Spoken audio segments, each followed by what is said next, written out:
श्री शिवाय नमस्तुभ्यम। जय माता दी। आप सभी को हिंदी नववर्ष की शुभकामनाएं। आप सभी को गुरु भगवान जी बता रहे हैं कि कलश स्थापना और नवरात्रि का पूजन कैसे करें और उसका क्या महत्व है। तो आप लोग गुरु भगवान की आवाज़ में सुनिए। और जो न्यू है चैनल में, चैनल को सब्सक्राइब लाइक कमेंट जरूर कर दें। बेल आइकन दबाना बिल्कुल ना भूलें। सुनिए। या चैत्र नवरात्रे में, शरदीय नवरात्रे में, आषाढ़ी नवरात्रे में, आदिकादिक पौष नवरात्रे में हम जगत जननी जगदम्बा की जब स्थापना करते हैं, या हम नूतन घर का प्रवेश करते हैं, या गणेश जी की स्थापना करते हैं, या कोई दुकान को प्रवेश करते हैं, या कोई शुभ कार्य करने के लिए अग्रण्य होते हैं, तो हम कलश की स्थापना क्यों करते हैं। आज शिव महापुराण में शुरुआत में अपन शिव और पार्वती की यही संवाद को लेकर चलते हैं।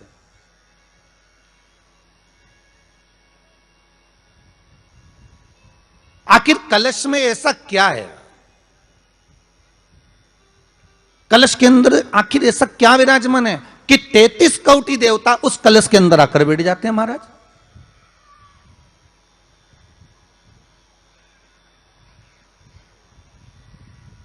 आप कोई यज्ञ करने जा रहे हो, आप कोई पोथी पुराण करने जा रहे हो, आप कोई अच्छा कार्य करने जा रहे हो, तो ब्राह्मण देवता कह देते कलश की स्थापना होगी, कलश की शोभा यात्रा निकलेगी, कलश यात्रा निकलेगी, कलश विराजमान होगा।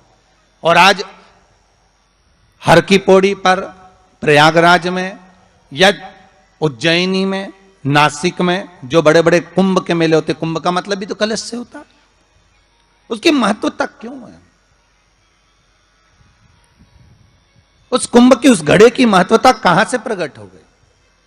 शिव महापुराण की कथा कहती है महाराज, भगवान ओघड़दानी शंकर स्वयं आद्य शक्ति जगदम्बा से कहते हैं कि जगदम्बा तू क्या चाहती है बोल। तो जगत जननी जगदम्बा कहती है कि जहां मैं हूं वहां शंकर है। ये आपने कह दिया, पर जहां शंकर है वहां पार्वती का होना जरूरी है। उसके लिए सिद्ध करने के लिए एक स्थान ऐसा बनाया जाए जहां पर शंकर विराजमान है और शंकर के साथ पार्वती विराजमान है। तो शिव जी ने कहा, पार्वती उसके लिए मैं तुझे एक सुंदर कलश का निर्माण कर देता हूं।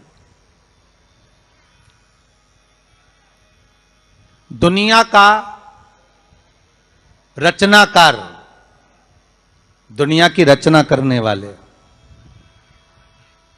महाराज, संपूर्ण ब्रह्मांड की रचना करने वाले, जिनको भगवान शिव ने स्वयं ब्रह्मदेव से कहा है कि ब्रह्मा जी तुम सृष्टि खंड को आगे बढ़ाइए, सृष्टि की रचना करिए। और आज ही के दिन, यही चैत्रीय प्रतिपदा के दिन,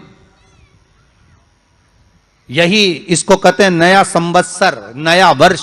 हिंदू धर्म में क्यों कहा जाता है? आज ही के दिन ब्रह्मा जी ने महाराज सृष्टि की रचना करना प्रारंभ करा था। आज ही के दिन भगवान शिव और ब्रह्मा का संवाद हुआ था। सीधे भगवान शंकर ब्रह्मदेव के पास जाकर बोले थे, हे ब्रह्मदेव आप सृष्टि की रचना करिए। तो ब्रह्मा जी ने पूछा था, सारे नक्षत्र आपने बनाए, सारे दिन आपने बनाए, सारी घड़ियां आपने बनाई, सारा पल आपने बनाया, मनुष्य की श्वास गिनती, काउंटिंग, अर्थात मनुष्य के शरीर की रोमावली, ये सब आपने निश्चित करी है।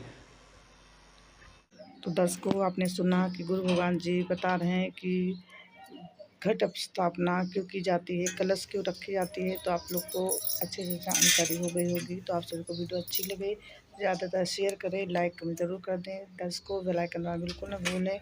नेक्स्ट एक नई जानकारी के साथ आपके सामने फिर से उपस्थित होंगे। तब तक के लिए नवरात्रि की आप सभी को बहुत बहुत शुभकामनाएं। नमस्ते, प्रणाम।